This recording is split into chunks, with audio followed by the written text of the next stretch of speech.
Olá, amigos, colegas, alunos, mais uma segunda-feira juntos. Hoje falando de um tema que é muito caro para mim, um tema que eu gosto muito, chamado advocacia empresarial previdenciária. Um tema diferente, porque nós não tratamos nele sobre benefício previdenciário, mas a gente trata do custeio previdenciário, da relação da arrecadação e da contribuição no dia a dia das empresas e também, muitas vezes, por via transversa na vida do segurado.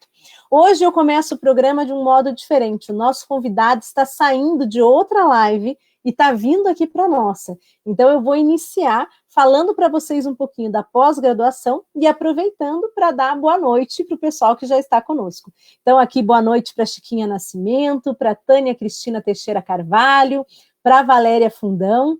Um prazer que vocês já estão aqui conosco, já temos 35 pessoas online, o pessoal já está chegando, né? O nosso convidado, ele está saindo de uma live de direito tributário também, e já está chegando aqui para conversar com a gente, então eu já vou pedindo desculpa para vocês pelo atraso, um grande abraço para a Roberta também, Roberta, Jaqueline Schneider, muito bacana ter vocês conosco, a Nívia Maria Mendes, pessoal que sempre segue aí no nosso programa Bate-Papo Previdenciário. Pessoal, e hoje eu quero fazer propaganda para vocês da nossa pós, né? Então, nós estamos iniciando no dia 15 de agosto com a pós de Empresarial Previdenciário e Compliance. Para quem não sabe o que é o Empresarial Previdenciário, o que são regras de governança corporativa, integridade, compliance, corre lá na página do IEPREV, lá no YouTube, e veja o nosso webinário da Advocacia Previdenciária Empresarial e Compliance. Foi muito bacana. Nós tivemos 6 palestras e tratamos, né, exaustivamente sobre todas essas questões da advocacia previdenciária empresarial. Então é muito bacana, ele está disponível lá no canal do YouTube gratuitamente. Então uma super oportunidade para você que não pôde assistir, passar por lá. O nosso convidado de hoje, o professor Walter Lobato, também participou do webinário. Nós tivemos o professor Dalton César Miranda, tivemos o professor Tiago Conde, os nossos coordenadores da pós-graduação, né? Eu, juntamente com o Rafael e o Opitz Neto, e também o nosso presidente do IEPREV, Dr. Roberto de Carvalho Santos. Então, foi muito bacana esse webinário, a gente teve a oportunidade de discutir diversos temas da advocacia empresarial. E então vocês vão conseguir acompanhar um pouquinho para saber, olha, eu tenho interesse de fazer a pós, mas eu não tenho bem certeza se é uma área que eu vou utilizar, se é uma área que vai encaixar com aquilo que eu faço no meu trabalho. Então, fiquem tranquilos quanto a isso, porque é uma super oportunidade para vocês e é uma oportunidade na qual vocês vão poder tratar juntamente com a gente da advocacia previdenciária empresarial. Bem, o nosso convidado já está chegando, ele já está aqui conosco. Walter, fala comigo só para eu te ouvir, para ver se está bom o som. Estou te ouvindo bem, já vou colocar você aqui, então, para dar um olá para o pessoal. Só vou aproveitar antes, né, dizer para o pessoal, então, que o nosso convidado já chegou. Eu tenho a honra de trazer para vocês hoje, mais do que um advogado tributarista, um professor, uma pessoa renomada na área. Ele fica sem graça quando a gente faz todos esses elogios, mas ele sabe que são verdadeiros, né? A pessoa respeitada dentro do âmbito do direito previdenciário, do tributário ainda muito mais, mas também é um dos inovadores que trabalha com direito previdenciário dentro do direito tributário. Então, eu trago para vocês hoje nosso querido convidado, professor Walter Lobato, já vai entrar aqui ao vivo conosco. Boa noite, Walter. Boa noite, querida. Muito obrigado pelo convite. É uma honra estar aqui. Desculpa aí o atraso na entrada. Imagina! Mas quando a gente convida a pessoa chique, é assim, sabe? A pessoa é muito requisitada, né? Muito amada, todo mundo quer um pedaço, daí eu tenho que fazer o quê, né? Não, mas o IEPREV é minha casa, minha segunda casa. A primeira é a Bradet, a segunda é a IEPREV. Que bom. Vou aproveitar, Walter, e falar para o pessoal que está nos acompanhando. Eu estava falando para eles a respeito da pós-graduação, né? Já estou vendo aqui, ó, professor Sérgio Jeromes acompanhando, a professora Viviane, que é a nossa coordenadora, que também dá aula, a Gisele Canton, que é professora de custeio previdenciário, doutor Roberto, nosso presidente, o Leandro, presidente da Comissão de Direito Previdenciário do Paraná. Então, assim, o pessoal está chegando em peso para te assistir. Eu falo que isso é uma questão de credibilidade, viu? É você, é você. Ah, não é não, eu estou aqui sempre. E mandar um grande abraço para a Rita, que também é nossa vice-presidente do CARF, que está também te assistindo, viu? Ó, Pô, a a Rita Rita não vem para me assistir. A Rita não vem para me assistir, não. Ela veio para ver você. conselheira do CAF, do Conselho de Contribuintes de Minas, um profundo conhecimento de direito tributário. Gosto muito da Rita. A Rita é um amor, né? Minha colega de trabalho aí, 5 anos já. Então é sempre bom ter a presença dela junto conosco. Walter, então eu quero aproveitar, para quem ainda não te conhece, né? Para a gente falar um pouquinho da Bradt também. A Bradt, ela tem essa parceria tão bacana com o IEPREV. Eu queria que você apresentasse para o pessoal. Temos muitos advogados aqui que às vezes pensam assim: ah, mas eu trabalho mais com direito de benefício para a pessoa física, mas tem um escritório. Se você tem um escritório, você já tem interesse de estar associado à Bradt para entender questões tributárias da sua empresa. Passo a palavra para o Walter dar um alô para vocês e para também falar um pouquinho da Bradt. Ana, muito obrigado. É uma honra mesmo estar aqui. Você sempre muito gentil e uma grande parceira aí de várias coisas que a gente está fazendo junto, né? Essa pós-graduação do IEPREV, que eu acho fantástico, porque a gente não tem esse modelo no mercado, dessa mescla de previdenciário, tributário e trabalhista, né? Bom, a Bradt é uma entidade de direito tributário, foi fundada pelos professores Sacha e Isabel, aqui em Minas, né? E eu tive a honra de sucedê-los na presidência, e que ela busca fomentar não somente o estudo, como a pesquisa em direito tributário, né? O nosso sistema tributário é um sistema extremamente complexo, né? Então a gente procura na Bradt abrir o diálogo. Eu digo que a Bradt ela tem como grande qualidade, grande diferencial, que é uma entidade absolutamente plural. Eu sempre respeito muito, por isso que às vezes até a gente não se posiciona em determinado assunto, por quê? Porque é uma entidade onde todos têm voz. Tem a Bradt Jovem, os procuradores estão lá, advogados públicos, juízes, desembargadores, advogados privados, fiscais, porque a ideia, de fato, é criar um grande fórum para a gente poder debater. É uma entidade que faz aí 8, 9 eventos por ano, com o grande congresso que a gente faz em setembro, outubro, né, que esse ano a gente está aí na dúvida se vai realizá-lo ou não, diante desse terrível momento que a gente está vivendo. E aí a gente partiu para crescer a Bradt no mundo virtual. Então, hoje a gente está fazendo 2 eventos por semana. Quem é associado e que paga a anuidade, a mensalidade, já tem acesso gratuito a esses eventos. Nós temos uma pós que não concorre com o IEPREV. Eu e a Ana fizemos questão de complementar as duas pós. Temos a revista Bradt Fórum, para artigos científicos e pesquisa, tem uma parte de pesquisa jurisprudencial muito interessante, e além de outros tantos e tantos benefícios, a Ana é nossa associada, já recebeu até a carteirinha. Tem até carteirinha. O card, Black Card da Bradt. Cadê minha carteirinha aqui? Vou mostrar, peraí. Eu quero me exibir mostrando que a minha carteirinha chegou. Olha. Nós é que ficamos super orgulhosos de vocês serem associados. Orgulhosos. Não, então é isso. Para mim, com certeza. E essa parceria com a IEPREV é algo que me trouxe um prazer enorme, porque eu sempre fui um estudioso da parte do custeio da Seguridade, né? A minha dissertação de mestrado, a minha tese de doutorado, sempre envolveu o estudo da Seguridade Social. Além disso, um dos primeiros que eu nasci em jurídico interno. E um dos primeiros trabalhos, eu fui convocado pela diretoria de uma empresa, da Cesita na época, a montar uma entidade de previdência privada junto com alguns executivos. Eram 2 ou 3 e nós criamos a ACEPREV. E eu advoguei muitos anos.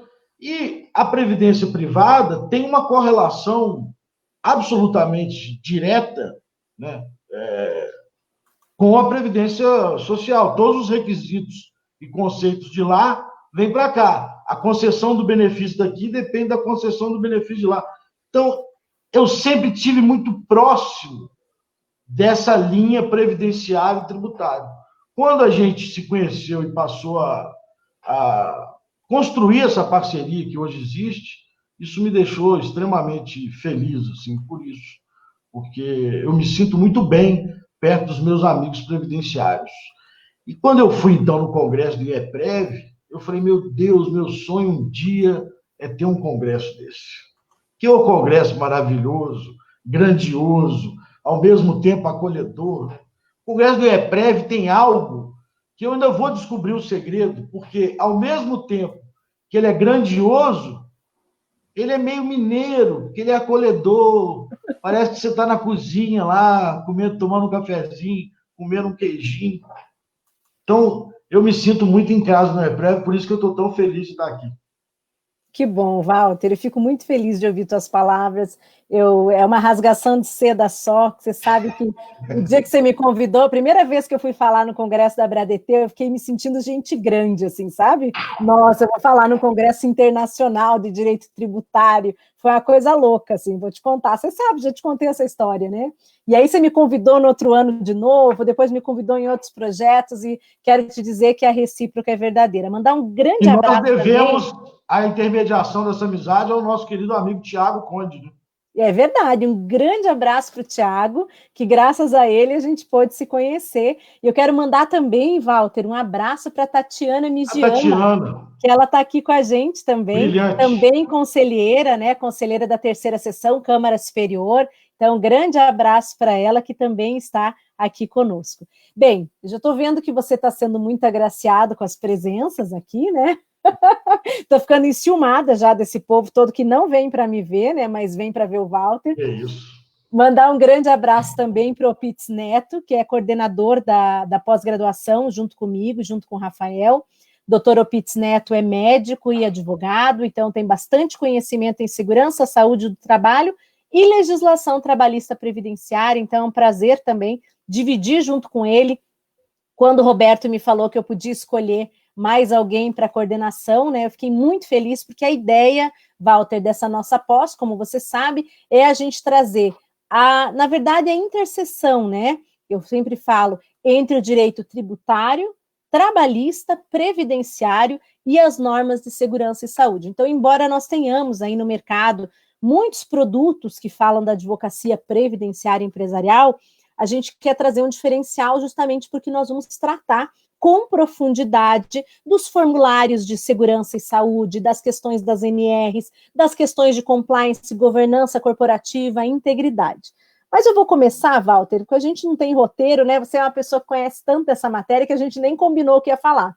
Então, eu vou te contar que eu gostaria de falar um pouquinho para o pessoal que está nos assistindo, para que eles possam compreender por que essas áreas elas se relacionam tanto? Direito do trabalho, tributário, previdenciário, e por que a gente às vezes tem tanta dificuldade de saber qual é o fato gerador da contribuição previdenciária? Por que tem tanta confusão? Então, para o pessoal que está aí, às vezes um pessoal que muitas vezes não conhece profundamente o nosso tema, que tem muita gente que trabalha com benefício, que é o nosso público, queria que você falasse um pouquinho para eles, Walter, sobre o que é o fato gerador da contribuição previdenciária e por que o salário de contribuição dá tanta discussão. Claro, na verdade, assim, nós temos alguns fatores que fazem essa interseção ser tão interessante. O primeiro fator nasce na Constituição, na norma de competência, que fixou como um dos signos possíveis de serem tributados, né, a remuneração ou salário, aliás, originalmente era folha de salário. Né, lá no custeio da Seguridade Social, no artigo 195, existiam três fontes: folha de salário, faturamento ou lucro. A ideia na época, segundo o Geraldo Ataliba, inclusive na época procurou a professora Isabel, a ideia era, e ela retratou isso num parecer belíssimo do Fim Social, que eu quero até republicar de tão preciso, ela falando da Seguridade Social, que, aliás, é uma grande admiradora da Seguridade Social, que estudava na faculdade Direito do Trabalho e Previdenciário, depois que migrou para o tributário também. Então, lá na Constituição tinha a fonte de custeio: salário, faturamento ou lucro. E a ideia, naquela época da Constituição, já era criar fontes alternativas para a Seguridade Social. A Seguridade Social, que é o maior instrumento de realização de direitos sociais da Constituição. Não há na Constituição Federal ou no sistema jurídico brasileiro nenhum instrumento que tenha realizado de forma tão concreta direitos sociais como a Seguridade Social. Existem cidades que dependem da Seguridade Social, né? Então, esse é um instituto que sofria tantas críticas e hoje nós estamos vendo, diante desse terrível momento que a gente está passando, a importância da Seguridade Social, seja no auxílio, na assistência, né, no tripé assistência, seja na saúde, seja na previdência. Então, lá na Constituição se previu uma fonte de custeio que era salário. Se a empresa não tivesse folha de salário, porque estava avançando tecnologicamente, na época se dizia que a empresa estava automatizando os seus sistemas, o Constituinte disse, então você vai ter que pagar subfaturamento. Se você diminuir os seus empregos e aumentar a maquinização do seu processo, vai pagar subfaturamento. Ah, mas eu posso ter uma empresa com faturamento baixo, pouca folha de salário e uma alta lucratividade. Então vai pagar sobre o lucro. A ideia era criar um sistema solidário. Muito bem. Como eu coloquei as contribuições previdenciárias dentro do capítulo tributário, essa é uma norma de competência, o que a gente chama de a norma constitucional. A Constituição não cria tributo, ela outorga poder para criar. Então, essa é uma norma de competência que determinou a União Federal que ela poderia criar uma contribuição de custeio para a Seguridade sobre salário, faturamento ou lucro.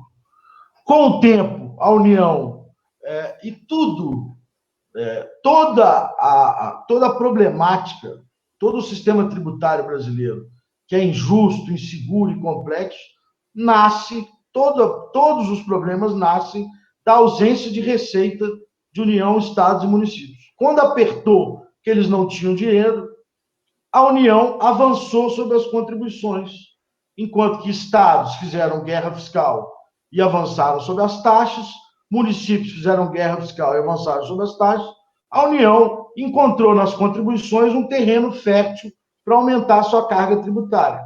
E aí, de salário, ela passou para a totalidade das remunerações, com ou sem vínculo empregatício. De faturamento, ela passou para a totalidade das receitas, que é o nosso PIS e COFINS, e manteve a contribuição social sobre o lucro, que nada mais é do que um adicional da contribuição. Muito bem. Nessa norma de competência, há um signo de riqueza escolhido chamado remuneração, que na lei que regula o custeio foi chamado de salário de contribuição. Então, nós temos um ponto de interseção que é o fato gerador do direito tributário, que é receber a remuneração, aquilo que advém, na minha opinião, aquilo que advém do trabalho. No fato gerador do direito do trabalho, é a remuneração que o empregador recebe, que o empregado recebe, com todos os benefícios. E no fato gerador do previdenciário, é o salário de contribuição que será, numa relação sinalagmática, base para o benefício previdenciário.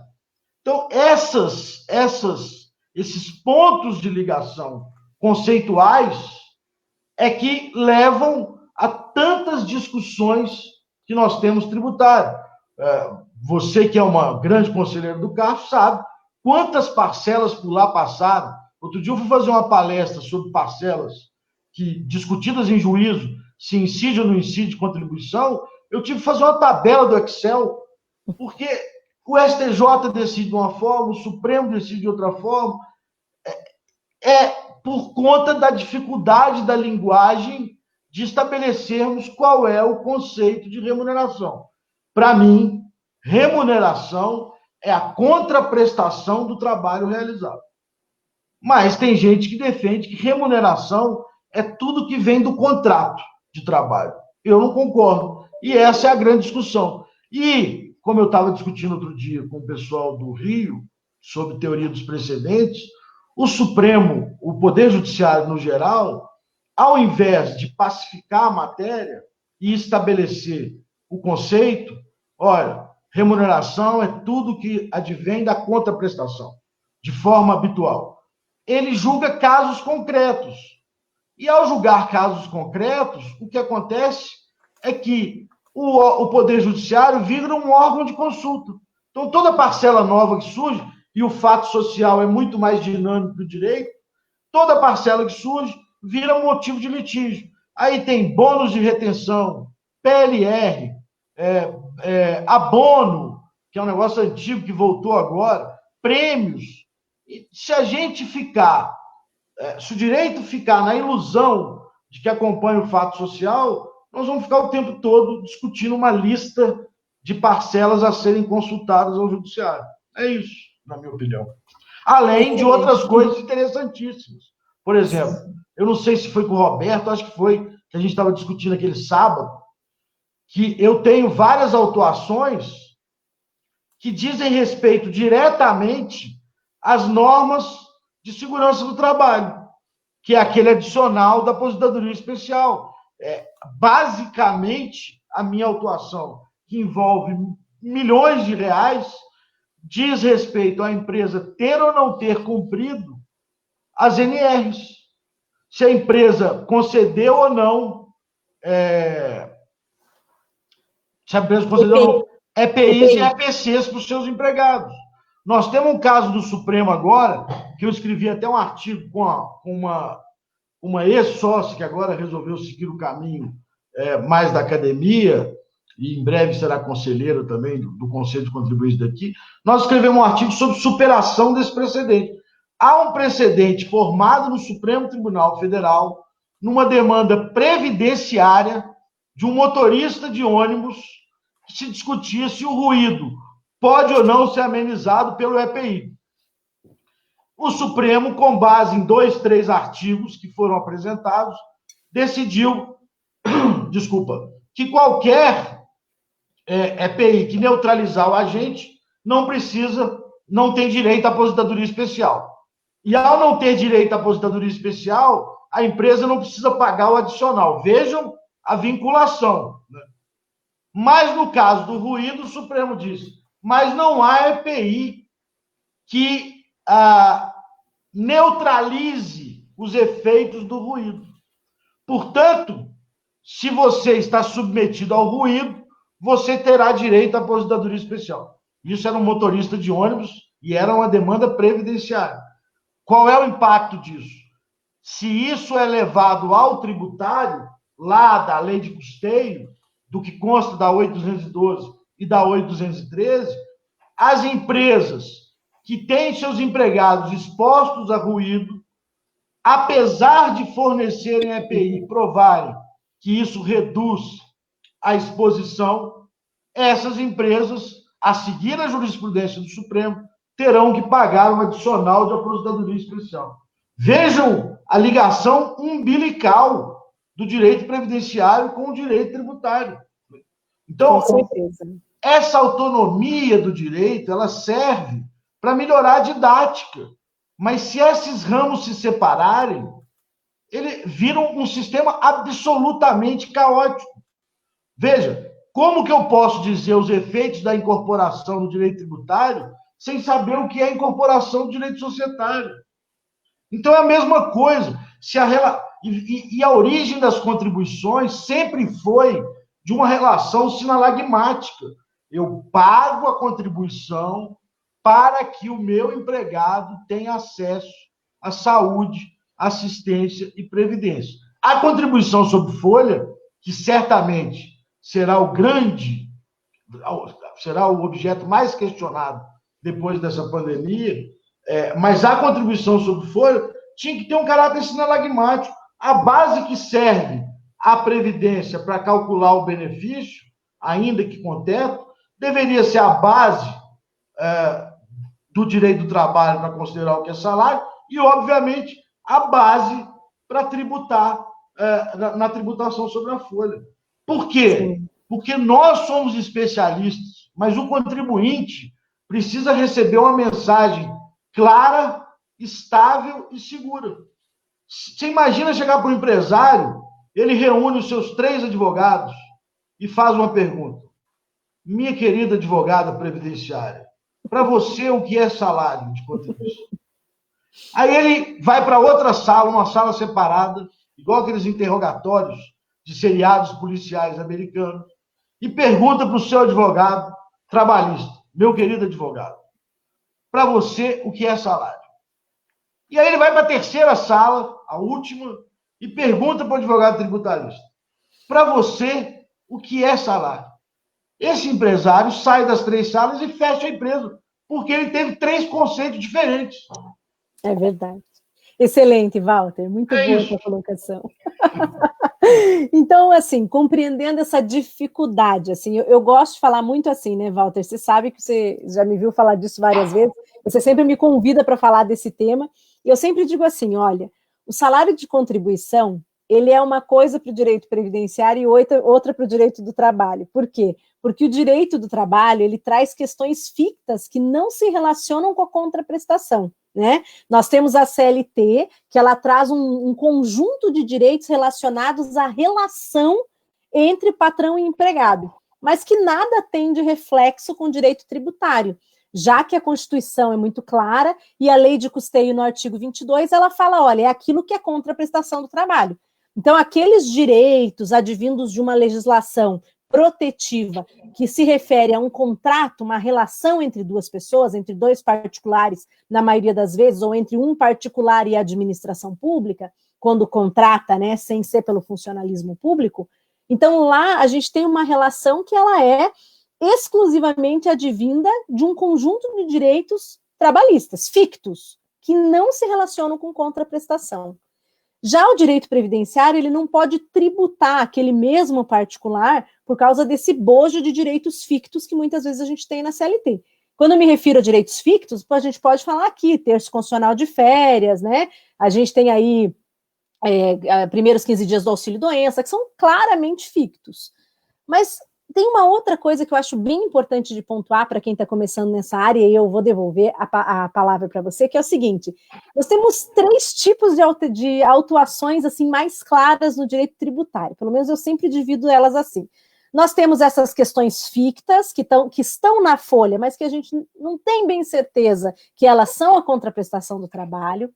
Nós temos a questão das verbas de capital, né, PLR, Stock Option, que vem de uma relação eminentemente empresarial, mas que não se relacionam com contraprestação de trabalho.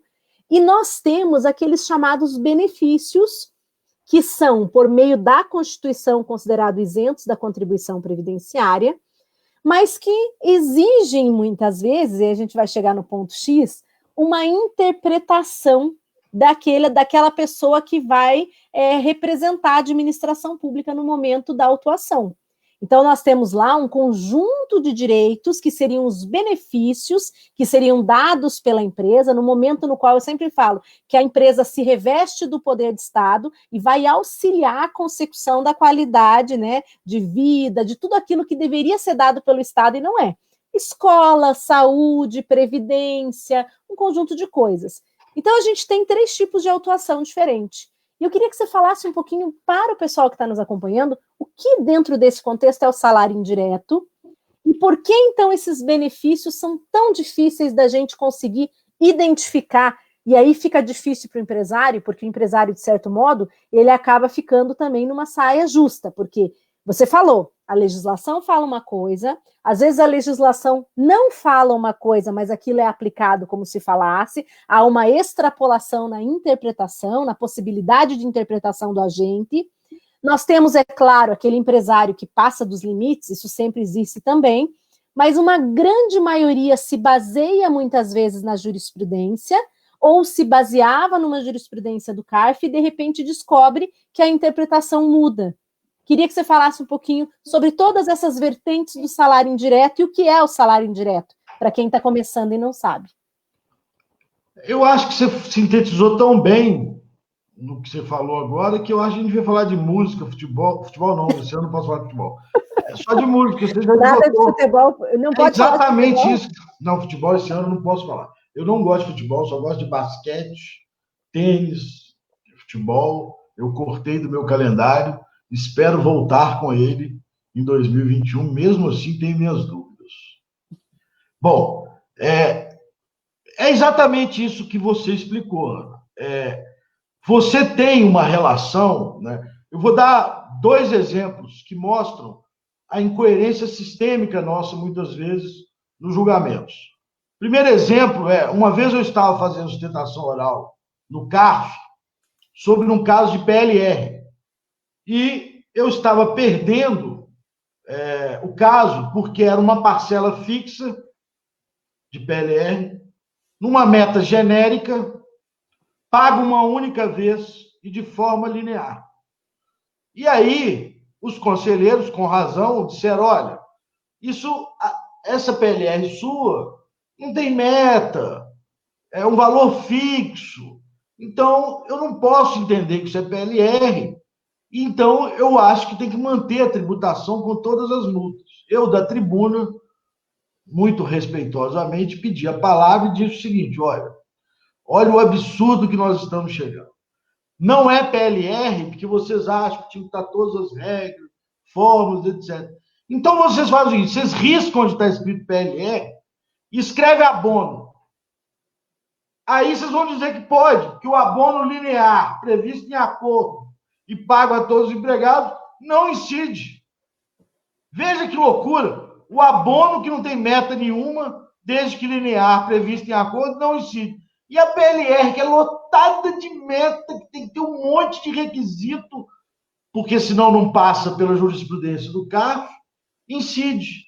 Um instituto que é constitucional, que a Constituição mandou uma mensagem: aproxime o capital do trabalho através da PLR. Nós colocamos tantos empecilhos que é melhor o sujeito pagar um abono fixo, sem nenhum tipo de incentivo, porque ele não vai ter incidência, a PLR vai. O meu segundo exemplo, e esse é um exemplo terrível, porque envolvia um orçamento mundial de uma multinacional. Eles me contrataram certa feita para dizer assim: Walter, eu quero que você eu quero fazer um plano de PLR para minhas empresas no Brasil e quero ter risco zero. Eu falei assim: olha, nesse caso o senhor não podia pagar PLR, porque para ter risco zero não pode pagar PLR. Mas tudo bem. O que eu fiz? Estudei toda a jurisprudência do CARF, acordo por acordo, junto com a minha equipe, obviamente, e fomos colocando lá o que o CARF permitia e o que o CARF não permitia. Entreguei o trabalho, eles fizeram um acordo exatamente na coluna do que era permitido. Um ano depois, 2 anos depois, a jurisprudência do CARF se altera e passa a exigir outros requisitos. Eu ligo para esse grupo empresarial, para o presidente deles, que fica em Luxemburgo, e disse a ele: olha, aquele parecer que eu dei não tem mais validade porque o CARF mudou de posição. E aí ele disse: tudo bem, Walter, para o acordo do ano que vem, nós mexemos então nos novos requisitos. Não, doutor, o senhor não está entendendo. Mudou e o senhor está sujeito à autuação dos últimos 5 anos, com multas altíssimas e juros Selic. Esse é o nosso problema. O direito, a regra número 1 do direito, existem outras, mas a número 1 é: o passado não se mexe.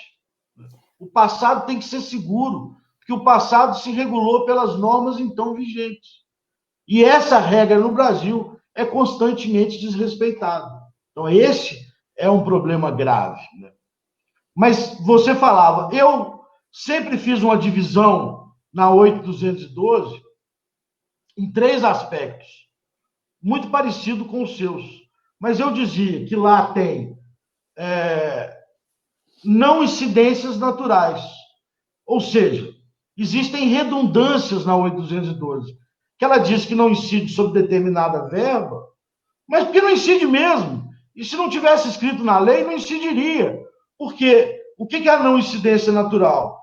Toda vez que eu conceituo algo, eu excluo algo. Então, eu não preciso dizer que quando eu bato meu carro, meu não, quando alguém bate o carro, e recebe uma indenização por perda total, isso não é renda, porque ele está só indenizando o patrimônio que ele perdeu. Eu não preciso ter uma lei dizendo o valor recebido do sinistro não é tributado pelo imposto de renda, porque não é renda. Da mesma forma, existem parcelas que, se não forem remuneração, se são meras indenizações, então não incidem, não precisa da lei dizer. Né?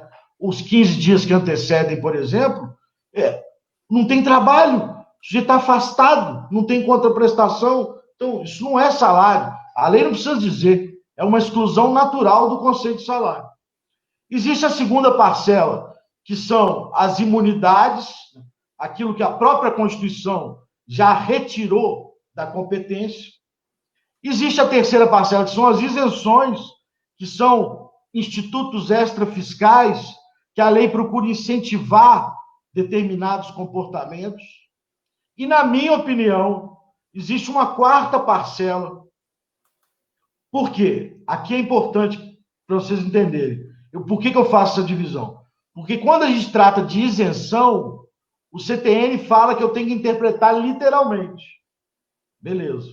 Quando eu trato de imunidade, o Supremo diz que eu tenho que interpretar ampliativamente, porque o intérprete não pode reduzir um valor constitucional.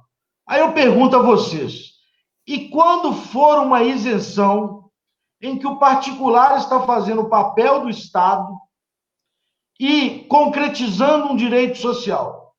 Na minha opinião, não interessa se é imunidade ou isenção. Se ele está concretizando um valor constitucional, um direito social, tem que ser interpretado ampliativamente. Por exemplo, nós temos uma norma lá no 812 que diz que o plano de saúde, quando paga ao empregado, a empresa paga o plano de saúde ao empregado, não incide contribuição. É um salário indireto, é uma remuneração indireta e que visa incentivar a saúde suplementar para desafogar a saúde pública. Eu acho que isso vem valorizar um valor constitucional que é o direito à saúde. A Receita Federal entende que quando a empresa paga o plano de saúde ao dependente do empregado, ao filho, à esposa, ou ao marido, se a empregada for a esposa, a Receita acha que esse valor do dependente incide contribuição, porque a norma fala só plano de saúde do empregado.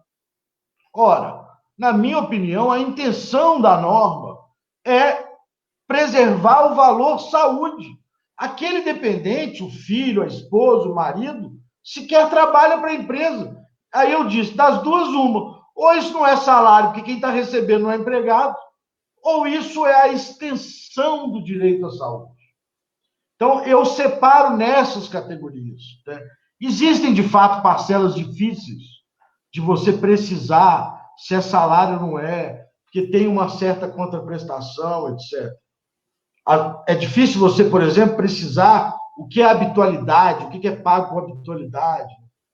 Mas existem parcelas claramente ou indenizatórias, e, portanto, se a indenização não é contraprestação, ou parcelas de cunho isencional, extrafiscal, previstas na Constituição ou na lei, que visam incentivar comportamentos.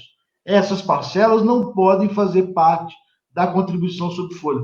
O Brasil fica falando aí o tempo todo, nós temos uma tributação exagerada sobre a folha de pagamento. Temos, mas se a gente tivesse uma tributação racional sobre as parcelas, que efetivamente são salário, a gente incentivaria o setor privado a criar esses benefícios, entre aspas, aos empregados, que podem contribuir para a geração de riqueza. Com certeza. Que, na verdade, né, Walter, a ideia, inclusive a Constituição, a própria Constituição fala que cabe à iniciativa privada auxiliar o Estado na concepção das políticas públicas. O problema é exatamente isso que você falou, né? Não, é inaceitável, a meu ver, que eu tribute uma empresa porque ela auxilia o empregado no benefício educação do seu filho, né? É inaceitável, por exemplo, se o empregado não quer estudar, por exemplo, mas ele tem um filho que vai fazer uma faculdade, é inaceitável para mim que isso não pudesse ser, a gente sabe que não pode, né? Mas eu acho que a gente tinha que ir mais além, não podia nem ficar só no ensino básico, eu tinha que poder chegar também no ensino superior. Essa é a ideia, né? A minha dissertação de mestrado, Ana, que toda vez que a empresa ou o empregador se subroga no papel do Estado, ou seja, faz uma função que era do Estado, não deveria incidir contribuição. Porque, no fundo, eu estou pagando duas vezes.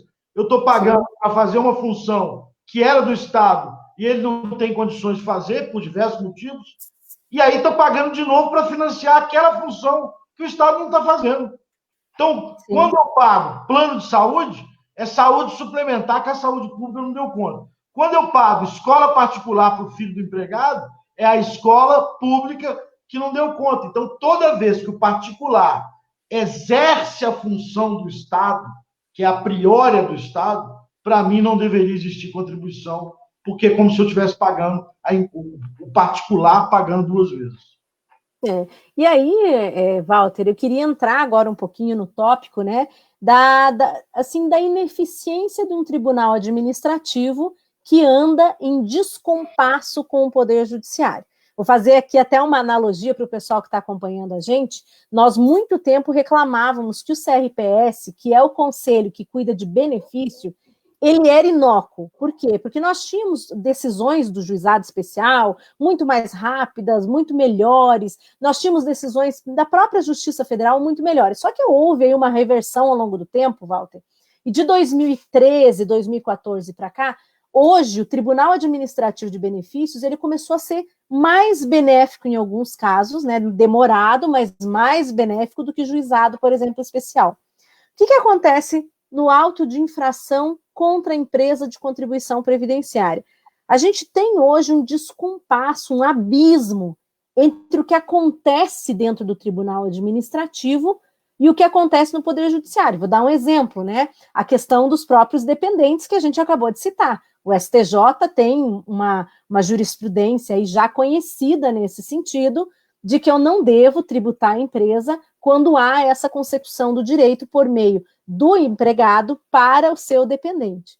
Aí eu queria saber um pouquinho da sua opinião, para você trazer um pouco também da tua experiência, como que tem sido para a PLR, Stock Option, que pelo que eu vi, o Tribunal do Trabalho, pelo menos, ele tem deixado muito claro que não é tudo que é salário de contribuição para fim, por exemplo, da contribuição previdenciária oficial. Então, às vezes, a gente vê um aceno aí de juízo por parte da Justiça do Trabalho e, de repente, um tribunal administrativo que continua insistindo em uma tendência muito mais fiscalista, legalista, que não tinha antes das Zelotes. Né? Queria que você falasse um pouquinho sobre isso. Quando é que mudou para o CAF a matéria previdenciária? Que acabou que estava lá no... 2007, com a super receita. Eu advoguei demais lá. Aqui em Belo Horizonte, era ali na Afonso Pena. Eu ia muito lá. Meu Deus, estou ficando muito velho. Foi 2007? 2007. Até que não tem tanto longo tempo assim, não. Mas eu ia muito lá no Conselho de Recursos da Previdência Social. Muito. Tínhamos boas discussões. Era mais lento, porque estrutura pequena, um volume absurdo de demandas, mas tinha umas discussões boas lá. Bom, antes do descompasso é preciso um limite, né? Nós temos uma diferença do direito do trabalho para o direito tributário, que é o princípio da legalidade. O melhor exemplo que eu posso dar sobre o princípio da legalidade é quando nós tivemos uma crise em 2008. Aliás, a minha geração, como diz um amigo meu, Marco Túlio, do Jota, ele me mandou uma mensagem hoje e falou assim: cara, a nossa geração nunca teve mar calmo. Ou era um mar muito revolto, ou era um mar mais ou menos revolto, mas sempre revolto. A minha geração só viveu crise. Eu nasci na crise, né, 70, que já tinha começado a acabar o milagre. E a partir daí é só crise. Não acaba, não tem um momento de paz. Muito bem. Na crise de 2008, eu lembro que uma grande montadora de automóveis, eu não tenho certeza, eu acho que era a Volkswagen, fez um acordo de PLR em que ela dividiu o pagamento em 12 vezes. E aí, no trabalhista, tudo bem, acordado no acordo coletivo, na convenção, está resolvido. Aí o diretor de uma empresa me procurou e falou, Walter, nós podemos fazer isso? Falou, do ponto de vista tributário, a lei estabelece a periodicidade. Você não pode, num acordo de vontades, ultrapassar o que está na lei. Então, esse limite nós temos. O trabalhista consagra o acordo e a convenção como lei entre as partes, e no tributário, a relação tributária prevalece o que está efetivamente na lei positivada. Né? Bom, mas independentemente disso, esse descompasso também acontece por uma espécie de falta de sensibilidade dessa evolução do fato social. Eu costumo dizer que quando o direito não acompanha o fato social, ele perde a legitimidade. O empresário diz, bom, vão me autuar de qualquer jeito, então eu vou pagar de qualquer jeito. E vira esse grau de litigiosidade que a gente tem. Por quê? Porque nós temos uma dificuldade muito grande de acompanhar a evolução do fato social. PLR, na minha opinião, respeitando todos aqueles que não concordam, a lei é genérica, é intuitiva. Se você conseguir provar que, de fato, o plano que você tem, estando escrito no acordo, não estando escrito no acordo, mas é um plano que efetivamente paga uma parcela, que gerou um sobreesforço do empregado, fora das suas funções contratuais, ou seja, sem o empregado não pode, você não pode faltar. Isso não é PLR, porque isso é obrigação contratual sua. Mas o empregado fez um sobreesforço. Eu me lembro que uma vez eu fui numa empresa em Vitória, não vou falar o nome, e eu fui comer no bandejão com os amigos da área fiscal. Estávamos lá comendo, e eu, talvez porque a comida estava com uma cara muito boa, eu botei mais do que eu queria comer. E deixei um pouquinho no prato. Menina, tomei um xingamento dos que estavam na mesa, porque um dos itens da PLR era o não desperdício de alimentos na hora do almoço. E aí eu tive que comer, porque senão eles não receberiam a PLR. Havia uma pessoa nesse departamento que todos estavam rompidos, porque havia uma regra na PLR que o sujeito parasse o carro em local proibido da empresa. A primeira era advertência, a segunda era redução de pontos na PLR para o setor. E esse cara parou 3 vezes. O povo parou de conversar com ele. Ou seja, é um sobreesforço para o bem-estar de todos e um sobreesforço para a empresa gerar resultado. Na minha opinião, o Tribunal Administrativo tem que olhar mais a finalidade, a intenção da norma. A intenção da norma não é ser tributário. E uma coisa muito importante, quando as empresas estabelecem um orçamento, elas falam, eu vou pagar de PLR essa verba aqui, ó, 10 milhões. Se vai tributar, então eu vou pagar 5, porque eu preciso separar 6, porque eu preciso separar 4 para os encargos. Você está tirando dinheiro do empregado. Você não está incentivando a empresa a melhorar as condições do empregado, na minha opinião, porque são institutos consagrados na Constituição. Então, por exemplo, PLR. Se a natureza, se o sumo daquele programa for do sobreesforço, mas não constou na norma um item da fórmula matemática. Está divulgado? Os empregados conhecem. E outra coisa, há um divórcio do julgador, muitas vezes, com a realidade. Para mim, o grande mérito do Tribunal Administrativo é porque o Tribunal Administrativo ele é mais ligado à realidade. Deveria ser. Deveria ser, né, Walter? E o Poder Judiciário, normalmente, era algo distante mesmo, que tem um mundo próprio. Então, a ideia do Tribunal Administrativo é exatamente sair pessoas da sociedade civil, serem nomeadas das suas confederações, para que elas conhecessem a dinâmica de uma empresa. Fala assim, mas a empresa não fechou o acordo no exercício anterior. Querido, essas metas estão na empresa há 20 anos. Se eu não assinei o acordo, não tem a menor importância.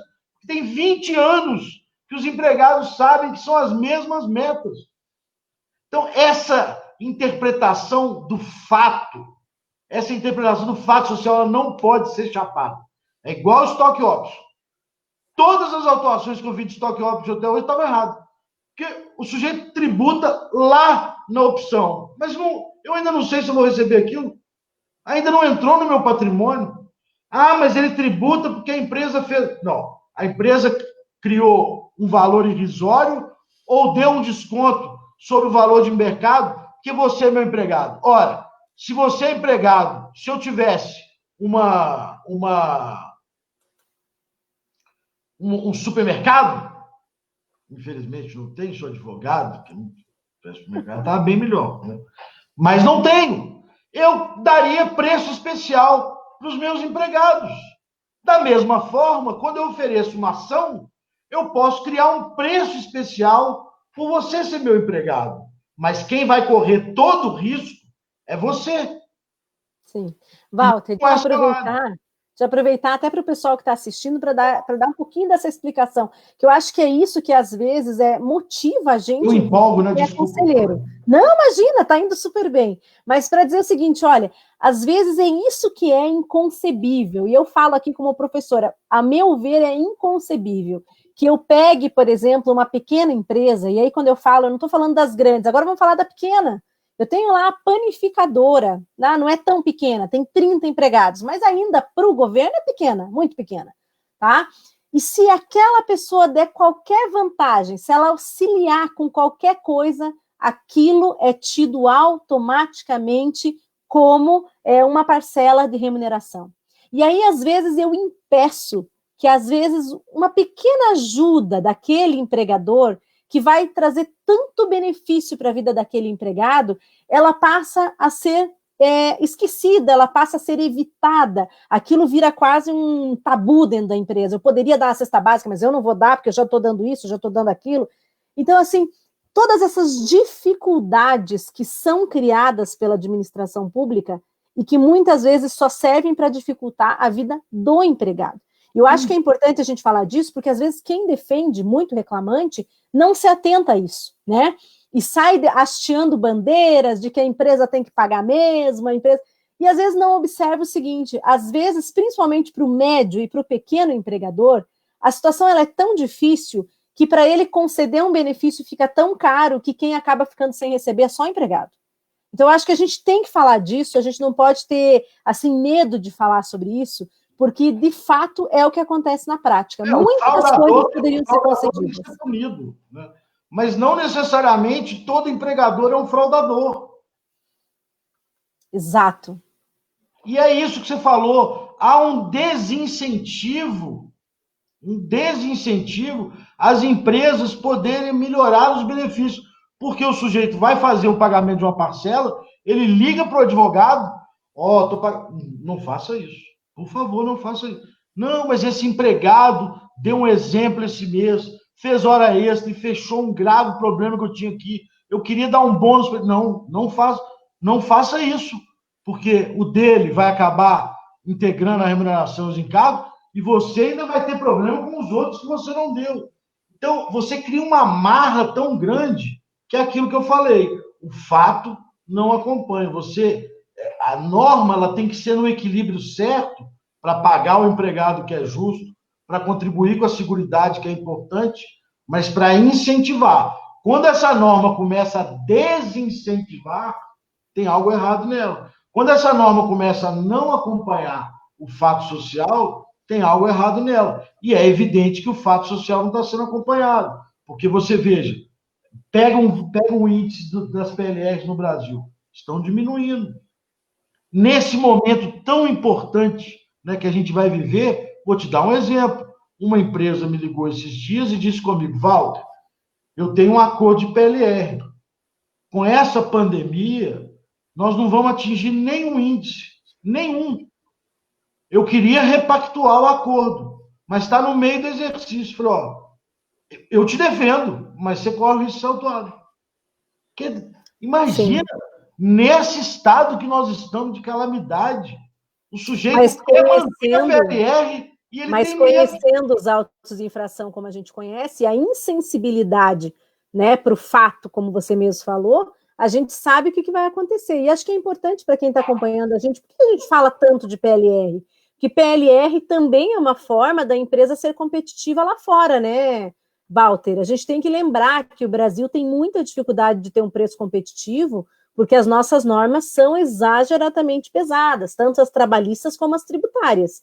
E aí, o que você vai oferecer para aquele empregado? O que você vai dizer de incentivo para ele? Olha, vamos se matar aqui, vamos cumprir a nossa meta, vamos vender mais do que alguém que está oferecendo esse mesmo produto que é de fora, mas daí vem a legislação e fala, ó, tudo que você fez aí não valeu nada. E eu acho que isso, além de ser um desincentivo, um desestímulo, é complicado porque também prejudica a própria estabilidade fiscal da empresa, né? Eu falo sempre assim, o salário indireto ele é o grande vilão do planejamento tributário.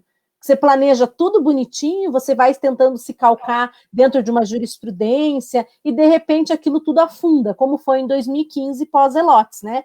A gente 2015, tem um caso aí notório de alguma corrupção que houve dentro do Tribunal Administrativo e simplesmente, pronto, vamos mudar todos os posicionamentos, tudo aquilo que estava estável cai por terra, e aí uma instabilidade, uma insegurança. Hoje a gente teve um artigo, o professor Fábio Zambit, que vai dar aula magna do nosso curso, e ele fala o seguinte, olha, tudo isso só levou ao seguinte, ao um descrédito do grande próprio professor tribunal.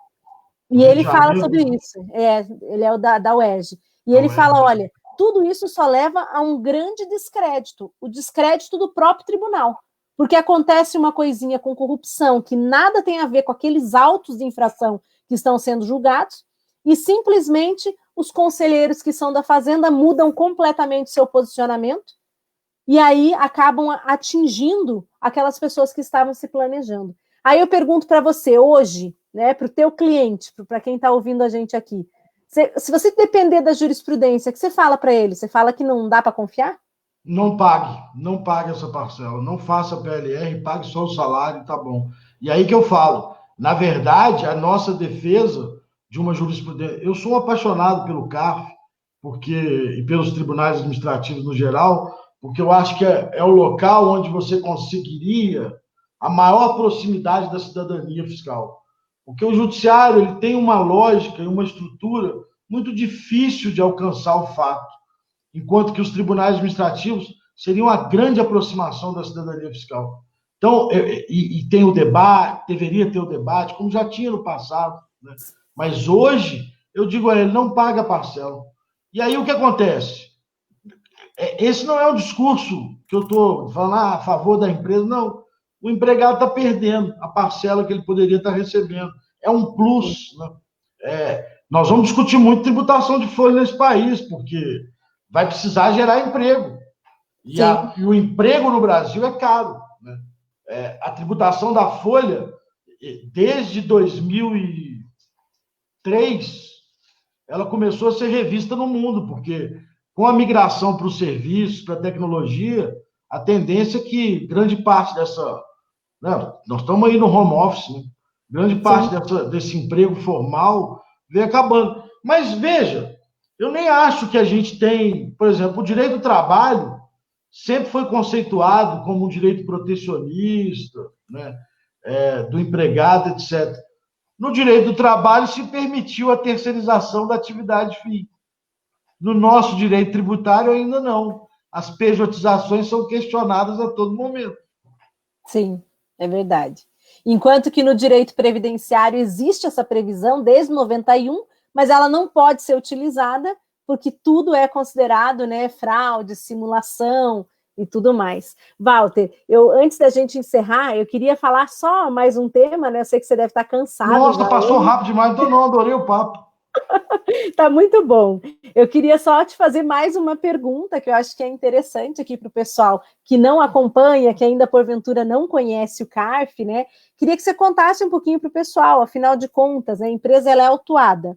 Quando ela é autuada, a gente inicia aí a gente vem da fiscalização, o procedimento, depois a autuada, a maioria da doutrina fala que aí começa o processo com a impugnação, né? E eu queria que você contasse um pouquinho quanto tempo, em média, vocês têm levado dentro do Tribunal Administrativo Por que não se vai diretamente para o Poder Judiciário, já que o CARF está tão ruim? A questão da inexigibilidade do crédito. Eu queria que você contasse um pouquinho para o pessoal, para eles ficarem com vontade de fazer a nossa pós-graduação.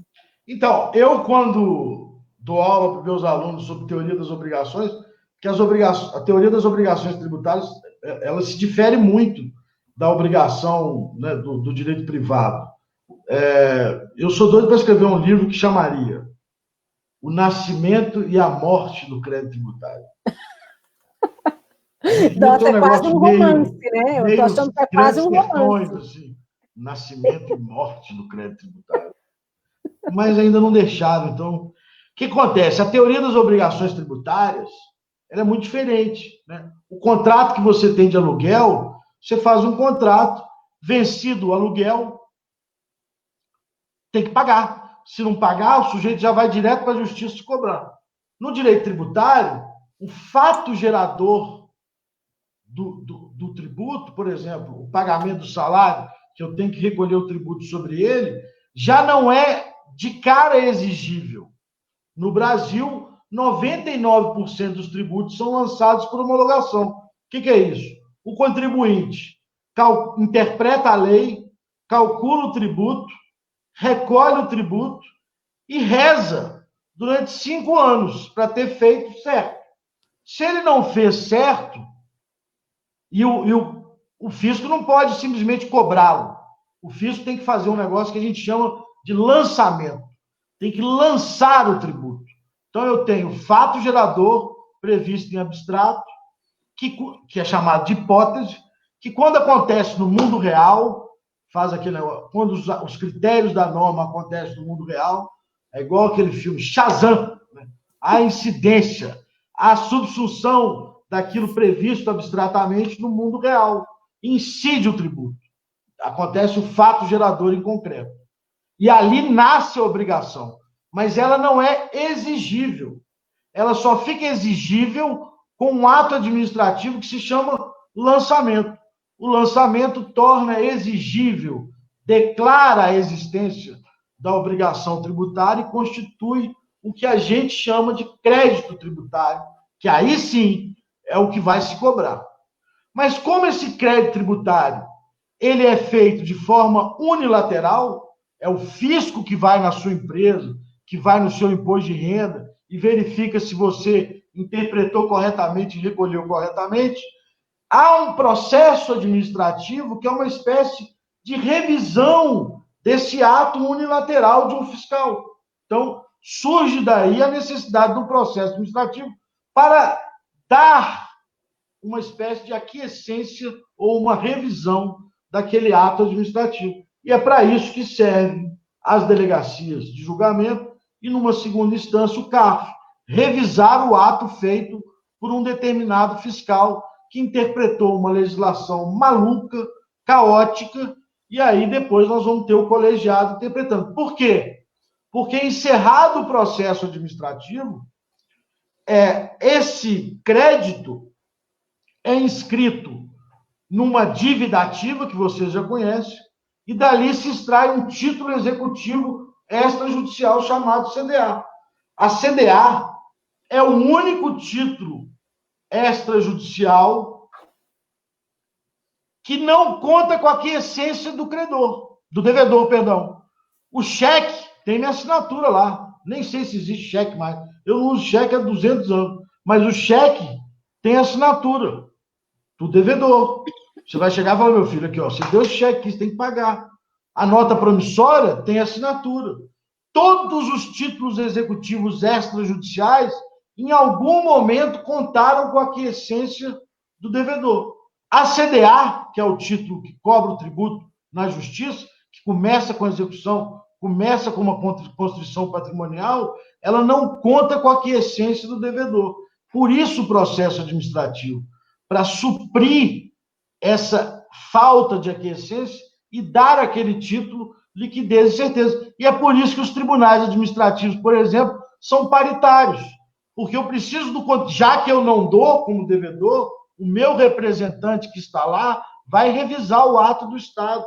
Então, por isso que o conselheiro que é nomeado pelo setor privado é tão conselheiro quanto o conselheiro nome que é oriundo da carreira pública, porque ele está ali para dar legitimidade ao ato administrativo do lançamento.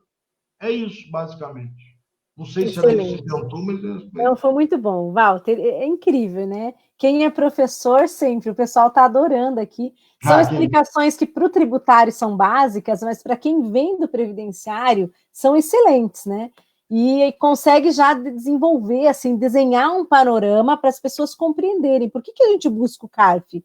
No INSS é diferente. No INSS a gente tem a iniciativa por parte do segurado. Então, ele inicia o processo, recebe uma resposta. Se aquela resposta não é positiva e ele não quiser ir para o tribunal, ele vai direto para a justiça para agilizar essa situação.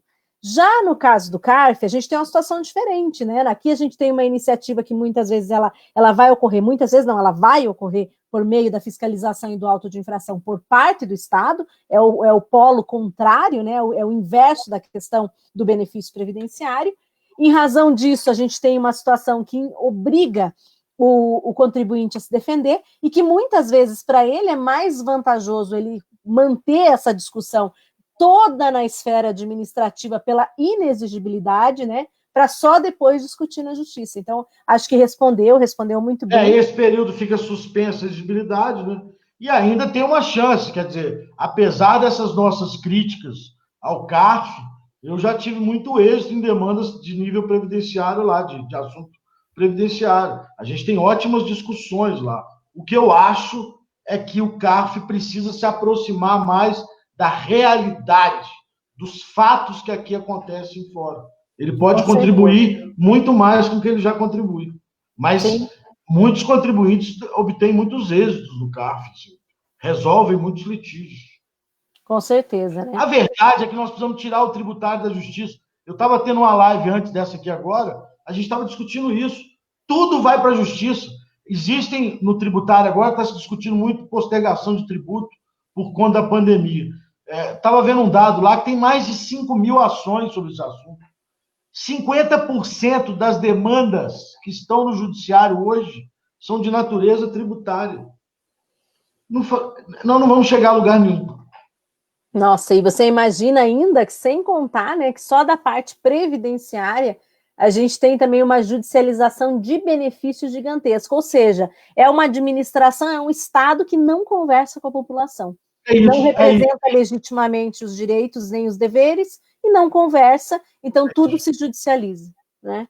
E aí o judiciário, né? Não estou aqui justificando, sou contra o ativismo judicial, acho que tem que entrar, tem que obedecer à legalidade, mas o judiciário se vê numa situação terrível, porque o cidadão procura ele e diz: eu não recebi guarida lá no executivo nem no legislativo, o meu caso é um caso de saúde, né? Eu vou morrer se eu não tiver esse tratamento, ainda que não previsto no orçamento público, eu, empresa, vou morrer se não postergar o pagamento desse tributo, vou ter que pedir falência ou recuperação judicial, e aí o juiz fala: olha, ou eu dou, ou eu estou criando um problema ainda maior. Né?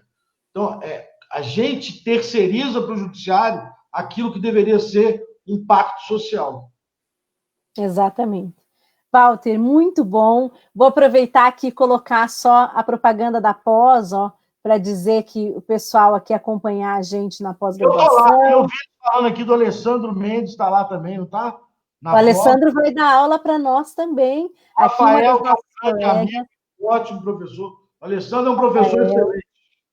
Fábio Zambiti, a Rita vai estar com a gente, né? Falar também que a gente vai ter o desembargador, né, Leandro Paulsen, então vai ser um prazer enorme também. Uma palestra espetacular. Ele vai dar duas coisas. O mais fraquinho dessa pós sou eu. O resto é top de linha. E vou aproveitar e falar, né, que a professora Misabel ia ter a honra lá de fazer a abertura do nosso evento, se tudo der certo, a gente não sabe ainda como é que vai ficar, mas se por acaso não der dessa vez, a gente chama ela de novo, porque você sabe que eu sou super fã, né, Walter? Eu também, né? Eu sou suspeito. Eu vou contar para o pessoal aqui que, graças ao Walter, eu jantei na casa da professora Misabel, nunca vou esquecer. Que é um sonho, né? Estar com ela é sempre um sonho. Ela morre de rir, né? Porque eu falo, professor, do jantar lá da Brasília, tem que ser sua casa. Ela falou: por quê? Eu falei: professor, sua casa é muito mais bonita que a minha, tem que ser lá. E aí eu alugo, assim, ela me cede o espaço. Ela morre de rir. A professora Isabel é uma querida. O que além de ser uma pessoa maravilhosa, uma amiga, minha sócia, foi a pessoa que me orientou na graduação, no doutorado, minha orientadora, e ela realmente orienta. A Isabel, para mim, é uma inspiração diária, assim, porque eu lembro que quando comecei a trabalhar com ela no escritório, quando eu fui ser sócio, eu ia na sala dela e falava, professor, eu estou querendo me atualizar, ela me dava um livro. Aí eu ficava 6 meses estudando Luhmann. Quando eu chegava achando que eu ia conseguir conversar com ela, ela já estava em 2 outros autores. Então, assim, ela é uma pessoa que nunca parou de estudar e aprofundar. É uma pessoa de uma capacidade intelectual, mas, ao mesmo tempo, uma humildade para saber que tem que continuar estudando, que eu realmente sou mas um grande fã da professora. Assim. Tanto que Ela é eu não maravilhosa. consigo parar de chamar de professor, já disse que eu vou chamar o resto da vida. Deixa eu aproveitar e só mostrar para o pessoal. Não, mas ela é, com certeza, ela é incrível. Deixa eu aproveitar, então, pessoal, só falar para vocês, nós estamos com as matrículas abertas, né? A pós-graduação em empresarial, previdenciário e compliance. Nós vamos tratar desde custeio previdenciário, normas regulamentadoras trabalhistas, formulários de saúde e segurança, regras tributárias, tudo isso e ainda governança corporativa, compliance. Então, são aí 360 horas aulas, mais um seminário de finalização do curso. Então, não é porque, né, esse curso ele é um projeto aí pessoal, eu confesso, esse projeto eu pedi para o Roberto aí há muito tempo para a gente poder realizar, mas, além de tudo, ele é um projeto que ele é inovador, e eu tenho certeza que não existe no Brasil uma pós que venha a juntar, né, consagrar direito trabalhista, tributário, previdenciário e medicina e engenharia de segurança. Então, a gente está falando de uma matéria bem diferente.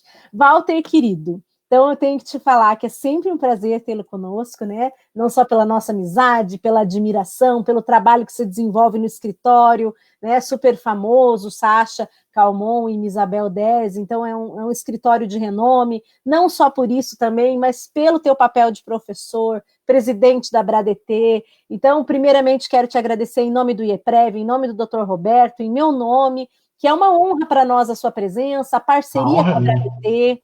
Então, a gente te agradece de todo o coração. Pessoal aqui já dizendo que vão ser nossos alunos, ó, já fico bem feliz, né? Oba! É sempre bom. E o pessoal que, porventura, quer se especializar mais em tributário também, vai lá conhecer o site da Bradetê, conhecer a pós do professor Walter. Lá eles tratam também de toda a questão fiscal, né, Walter? Aí vai tratar do direito tributário puro.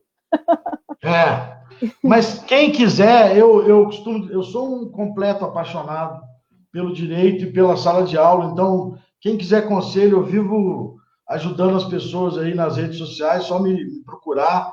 Eu estou aqui super disposto a falar qual o caminho, seja para o previdenciário, tributário, eu acho que a gente vem nesse mundo com algumas missões, né? O mundo não pode ser só trabalhar, dinheiro, etc. O mundo tem que ter alguma coisa mais do que isso. E o que eu aplico aos meus filhos, eu aplico aos meus alunos, portanto, para mim, dar aula é muito mais do que uma profissão, é uma missão mesmo. Então, quem precisar de ajuda, de conselho, estou sempre à disposição. E quem quiser seguir a carreira do direito tributário, de fato, a Bradetê é um grande começo. Hoje, um aluno meu, Cristiano Marcos, um menino adorável, trabalha na prefeitura, quer fazer estágio, está estudando ainda. Aí ele associou a Bradetê, mandou uma mensagem para mim. Pô, já estou me sentindo um tributarista. Isso é muito bom, hein, Walter? Muito bom. Então, mandar um grande abraço para todo o pessoal que ficou conosco, né? Eu não li todas as mensagens, mas foram muitos elogios. O pessoal ficou apaixonado pela tua didática, você sabe que eu sempre falo isso, né? Essa simplicidade, essa forma de falar que todo mundo gosta, se sente tão bem. Dizer para vocês seguirem o professor Walter lá no Instagram, ele quase não usa o Facebook, mas o Instagram ele usa bastante. É porque uma só já tá bom, né? Não consigo. Você viu que eu já faço uma análise das tuas redes sociais. É verdade mesmo. Mas Instagram Dar não. conta de uma já é difícil, dar de 3 eu não consigo, não. Mas então é isso, pessoal. Um grande abraço. Venham se apaixonar pelo direito empresarial previdenciário. Tenho certeza aí que com tudo que a gente vem passando, é um nicho de mercado também que muitos advogados deixam passar. O pessoal tem o cliente trabalhista, às vezes dentro do escritório, abre mão desse cliente, o cliente vai embora para outro escritório, porque você muitas vezes não parou para analisar que o teu cliente, aquela empresa que você faz a consultoria trabalhista, que você analisa, por exemplo, PIS, COFINS e ICMS, aquele cliente tem coisas para você na folha de pagamento, no previdenciário empresarial, lá na saúde e segurança, na medicina do trabalho, que dá para trabalhar. Walter, muito obrigada mais uma vez, um grande abraço. Vou pedir para você esperar, que eu vou falar um pouquinho com você fora do ar ainda. Claro, querido, foi um prazer. Passo a palavra para você se despedir do pessoal. Gente, eu queria, assim como a Ana fez, aconselhar vocês a pós aí de empresarial. De fato, você tem toda a razão. Imagina aquele exemplo que eu dei no começo, das 3 salas do empresário passando. Ao invés dele passar pelas 3, ele ia em uma única sala, onde vocês conheçam os 3 conceitos, né? Vocês vão só agregar valor. E na vida profissional, assim como na vida pessoal, a gente tem que tentar fazer diferente e fazer a diferença. Para isso, não tem segredo. É trabalhar, estudar e aprimorar. Isso é na advocacia, como qualquer outro serviço. Então, como que a gente aprimora? Não é só trabalhando, é buscando conhecimento. E para isso que a gente tem institutos e pessoas como a Ana, que ficam aí criando esses cursos para que a gente possa aprimorar, trazendo tanta gente fera. Então, essa é a mensagem que eu quero passar. De fato, nós vamos ter um futuro muito difícil, não vai ser fácil, a gente vai começar, se a gente acha que já passou, não passou, nós vamos passar por muitos obstáculos. Aquele que buscar fazer a diferença e fazer diferente, que eu acho que pode vencer. E estou aí à disposição para o que deve sou um grande parceiro da Ana, só ela me chamar, que eu estou sempre aqui. Foi um prazer enorme. Eu nem encaro isso aqui como trabalho, porque foi um bate-papo tão bom. Eu fiquei até mais calmo, eu estava nervoso mais cedo, que hoje eu fiz uma ostentação oral 8h30 da manhã no Tribunal de Justiça de Sergipe. O dia foi uma loucura, e eu encerro meu dia maravilhosamente bem com esse papo, com essa grande amiga minha. Muito obrigado, viu, Ana? Imagina, Walter, eu que te agradeço. E aproveitar para o pessoal que está em casa, deixar 2 recadinhos importantes. O primeiro, nós começamos amanhã a reapresentação do webinário da semana passada, que foi um sucesso, 2.500 inscritos, e que nós trouxemos o presidente do INSS, o presidente do CRPS e o procurador-geral do INSS. Então, nós vamos amanhã iniciar a reapresentação no período noturno. Então, quem não pôde assistir de manhã, apesar desse público maravilhoso, 2.500 inscritos, mais de 1.000 pessoas assistindo também pelo YouTube, além do Webinar Center, amanhã a gente reapresenta. Cada dia a gente reapresenta um dos programas. Então, nós vamos passar a reapresentação terça, quarta e quinta à noite no Facebook. Quem perdeu vai poder acompanhar e vai acompanhar como se fosse ao vivo, vai poder comentar, eu vou participar com vocês também, vou fazer uma chamada inicial para o pessoal acompanhar a nossa retransmissão. E uma segunda informação, amanhã inicia a grande campanha com a palavra o coordenador do IEPREV. Nós temos mais de 40 coordenadores em todo o Brasil, e nós iniciamos uma grande campanha com a palavra o coordenador. E nossos coordenadores vão trazer grandes convidados, Walter. Então, nós vamos aí diversificar, né? Fazer com que cada coordenador nosso faça as suas lives no Instagram. Vai acontecer lá pelo Instagram. E eles vão trazer aí ao longo de junho, julho, agosto, grandes convidados. Então, nós vamos povoar, inundar a internet de conhecimento, aproveitar esse período complicado para o pessoal, né, distrair um pouquinho, ver coisas diferentes. Então, vai ter muita coisa boa. A retransmissão, ela começa amanhã, tá? Respondendo ali algumas perguntas, ela começa amanhã na página do IEPREV. Eu não lembro bem o horário, deixa eu olhar aqui. A minha memória já não me ajuda mais, viu, Walter? Já estou ficando assim, eu tenho que vir e olhar nas minhas anotações, porque eu esqueço. A minha nunca ajudou mesmo. Então, pessoal, a retransmissão amanhã, estou com ela aberta aqui, tá? Então, a gente começa a retransmissão amanhã no perfil do Facebook do IEPREV, das 20 às 21h30. Então, a gente vai retransmitir os 3 dias, cada dia a gente retransmite um dos blocos, tá? Só para relembrar vocês, até para não ficar tão pesado, que é 1h30 cada dia, então vai ficar tranquilo como foi na semana passada, tá? E a live dos coordenadores, só para lembrar vocês, amanhã a gente tem a professora Daniele Monteiro com o professor Jesus. Eles abrem aí a nossa campanha das lives. Deixa eu só voltar aqui também para não ser injusta, que daí eu falo de um coordenador, Walter, não falo dos outros, aí eu arrumo uma confusão para mim, você concorda?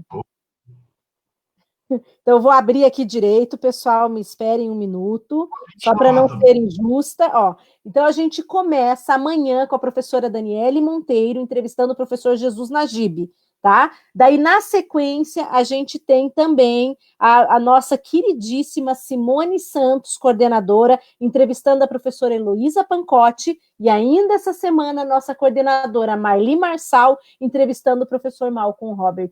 Então, nós temos 3 dias seguidos de live. Entrem lá no IEPREV, deem uma olhadinha na programação, e isso vai seguir mês de junho, mês de julho, mês de agosto. Então, vai ter aí live de coordenador. Quem não conhece nossos coordenadores, dá uma corridinha lá para conhecer, vai ser excelente. A gente vai distribuir, compartilhar conhecimento, tratar de todos os principais temas aí de benefício. Olha, agora com a pandemia, com essa questão do Covid, nós estamos cheios de detalhes, problemas, soluções, o que fazer, tudo isso vocês vão encontrar na live dos nossos coordenadores. Walter, mais uma vez, obrigada.